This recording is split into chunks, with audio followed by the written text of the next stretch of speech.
আমার কাছে মনে হয় যে যারা নেহালকে মিস করেছে তারাও ইমোশনাল হয়ে যাবে নেহালের কামব্যাক দেখলে। সবাই মিলে টাকা দিয়ে আমরা ট্রাই করবো ওইভাবে কয়েকদিন খেতে। ব্যাচেলার পয়েন্টের সাথে দর্শক যেভাবে ইমোশনালি কানেক্টেড, এটার প্রধান কারণ হচ্ছে আমরা যারা ব্যাচেলার পয়েন্ট বানাই আমরা নিজেরা ব্যাচেলার পয়েন্টের সাথে ইমোশনালি কানেক্টেড এভরিওয়ান।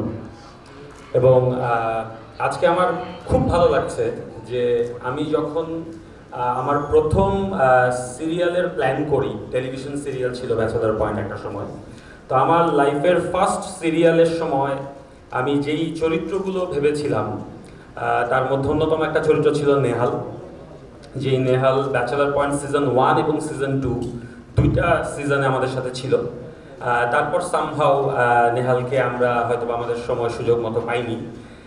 এবার সিজন 5-এ এসে নেহাল আমাদের সাথে যুক্ত হয়েছে এবং আমরা যারা কাজ করছি ব্যাচেলার পয়েন্টের সাথে বা দর্শক যারা আছে, আমি জানি সবাই নেহালকে প্রচুর মিস করতো।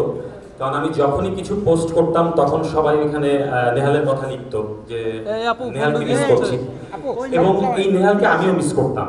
সেজন্য মাঝের দুইটা সিজনে নেহাল না থাকার পরেও নেহালকে নিয়ে বিভিন্ন রকম সিকোয়েন্স হতো আমার। কাবিলা কখনো নেহালকে মিস করতো, কখনো আবু ভাই মিস করতো। সো আমি আসলে আমার কোনো চরিত্রকে মেরে ফেলতে চাই না, আমি চাই আমার চরিত্রগুলো আমার মাঝে থাকুক। আর একসাথে কাজ করতে গেলে অনেক ধরনের প্রবলেম হতে পারে, অনেক ধরনের মনোমালিন্য হতে পারে। আমার সাথে নিশ্চয়ই তসিফ ভাইয়ের কখনো ঝগড়া হয়নি।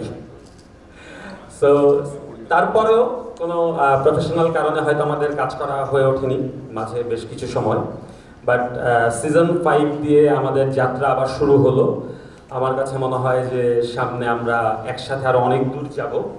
এবং ব্যাচেলার পয়েন্টের প্রত্যেকটা মেম্বার, আমরা আসলে যারা ব্যাচেলার পয়েন্টে কাজ করি তারা আসলে ইমোশনালি কানেক্টেড। এবং নেহালকে আমরা কামব্যাক করানোর জন্য আমরা জাস্ট একটা সিকোয়েন্স শ্যুট করেছিলাম। সো একটা সিকোয়েন্স শ্যুট করার পর ওই সিকোয়েন্সটা যখন আমরা এডিটিং টেবিলে দেখি আমাদের গুজবাম হচ্ছিল, মনে হচ্ছিল যে কিভাবে আসলো এটা। আমার স্পেশালি এডিটিং টেবিলে হঠাৎ করে নেহালকে দেখে আমি খুবই ইমোশনাল হয়ে যাই। সো আমার কাছে মনে হয় যে যারা নেহালকে মিস করেছে এতদিন, দুইটা সিজন অলমোস্ট প্রায় 4 বছর, তারাও ইমোশনাল হয়ে যাবে নেহালের কামব্যাক দেখলে।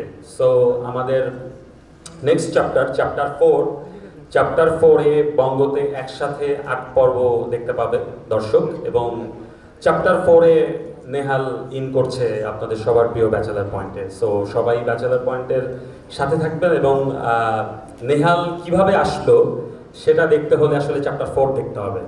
আমি আরেকটা জিনিস শেয়ার করতে চাই, এটা হচ্ছে আমরা যখন সিজন 1-2 শুট করতাম তখন আমরা সবাই অনেক ছোট ছিলাম, অনেক আনন্দ ছিল, এবং আমরা শুটিংয়ের সময় অনেক মজা করতাম, অনেক ফান করে কাজ করতাম। আমরা শুটিংয়ের সময় অনেক বেশি খেতাম, লাঞ্চে অথবা ডিনারে বিভিন্ন জায়গায় খেতে যেতাম। এবং তখন আমরা সবাই খাওয়ার পর ফ্রেন্ডরা যেরকম টাকা ভাগাভাগি করে দেয়, আমরা ওরকম নিজেরা ভাগাভাগি করে করে টাকা দিয়ে তারপর শুটিংয়ের সময় লাঞ্চে বা ডিনারে অনেক সময় অনেক জায়গায় খেতে যেতাম। সো ওইটা এখন হয়ে ওঠে না, বিকজ অফ এখন সবাই বড় হয়ে গেছে, সবাই বিল দিয়ে দিতে চায়। সো এবার সিজন 5-এ আমরা ট্রাই করবো ওইভাবে কয়েকদিন খেতে, সবাই মিলে টাকা দিয়ে। দেশে দেশে সবার সাথে দ্য নিউজ।